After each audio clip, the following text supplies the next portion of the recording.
All right, I thought I would make a quick video showing the picture from my grocery basket this morning, and I just kind of overlapped it still with my training vlog from today in the background because it kind of fits. So this is the vlog in the background that I did, the footage from it. And this is a snapshot of my grocery basket because people do ask, hey, what's your diet look like? And what I would say, I am practicing what I preach. My diet at the moment is very high in clean carbohydrates. It's whole foods, and then I add animal proteins to fill in the gaps. But it's very high carbohydrate, carbs first, high fiber, nutrient dense carbohydrates, followed by very lean animal proteins as the second thing, and then it's very, very low in fat.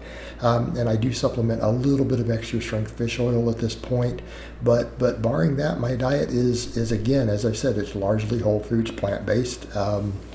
Because my calories are very high and I'm only eating, 500 to 600 calories from animal sources a day. More people say that sounds like a lot. Well, not when you eat over 3,000 calories, right? Keep in mind, guys, I lose weight on around 3,300 up to about 3,500 calories a day.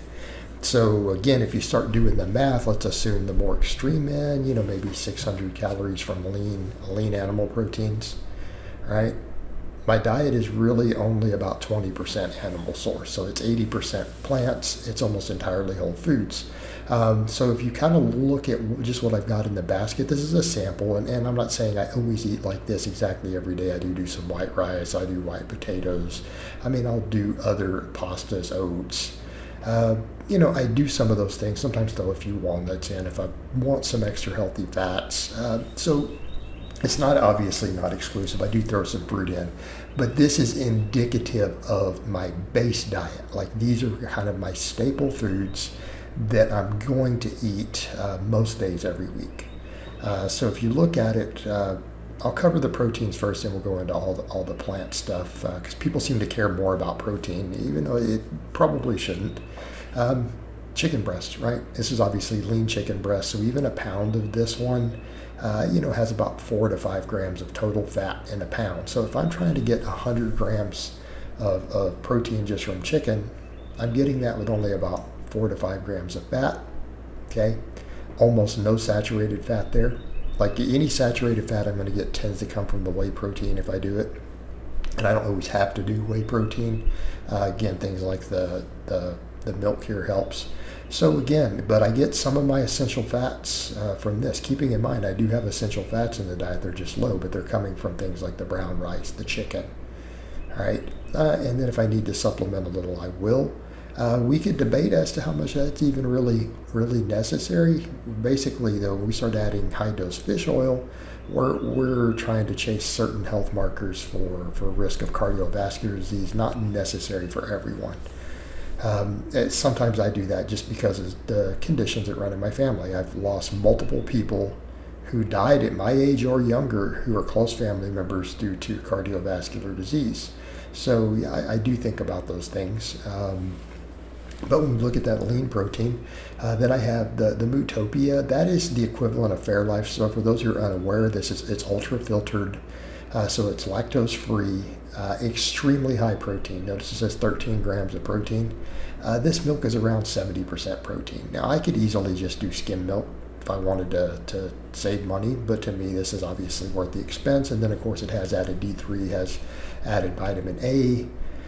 So again, we've got a pretty good nutrition powerhouse to fill in the gaps. Tons of calcium, magnesium, potassium. Extremely easy to get optimal calcium and vitamin D intake from that.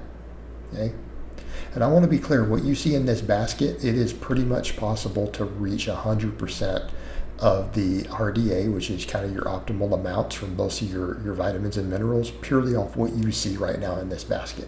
So this is why this is a good sampling, even though we could change it from day to day. But if you eat sufficient calories from these foods, you are not going to be deficient. Okay, so we want to be clear. This will cover all of your nutritional bases, all the way to your vitamin E, vitamin K, everything. It's all in there. So we get over to the vegetables. Obviously, broccoli. Broccoli is easy to do. It's easy. It's simple. got a decent amount of vitamin E, tons of vitamin K, vitamin C. Actually, it can cover all your needs on those things. Add some extra fiber, okay?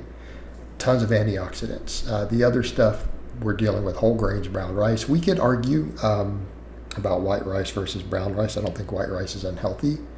Brown rice, we're getting a little bit of added healthy polyunsaturated fat. We're getting some extra fiber, but the main thing is just the satiety, the digestion. I notice that brown rice cleans me out a lot better. I stay full a little longer, but I would argue for people who are struggling to get enough calories, white rice is a perfectly good clean carb, particularly when it's been enriched already. You're getting a lot of stuff that they take out, but a lot of times I choose to do the brown rice. Okay, again, just a better overall nutrition profile, a little better for satiety. Again, this is one reason I fast in the mornings. I usually don't eat breakfast till 11, maybe noon, sometimes 1, depending on just till I can't stand it, till I get too hungry and I need to eat. So some days it's going to be earlier. But the brown rice, I mean, so chicken, broccoli, brown rice, kind of a traditional staple bodybuilder diet. I mean, this is very much a bodybuilder diet, guys. I am training and eating like a bodybuilder these days, even though I do in the power building, but then the other foods can fill in the gaps. So sweet potatoes, major nutrition powerhouse. Again, notice Okinawans, how much of their diet is sweet potatoes. Very heavily based on it. Longest lived society on earth. Okay, sweet potatoes. Am I saying it's always better than white potatoes? Nope. But white potatoes, I feel like the only real benefit is the higher vitamin C, but if I'm getting that from broccoli, I don't care. Sweet potatoes, though, man, what all do we get from that? The extra vitamin E. Extremely high satiety, like all potatoes. We're getting extra fiber, extremely high in potassium. And I add potassium salt to my diet. I try to keep my potassium really as high as possible. Just good for my training, good for fluid balance. But again, the sweet potato, nice, low absorbing carbohydrate, high in satiety, plenty of fiber.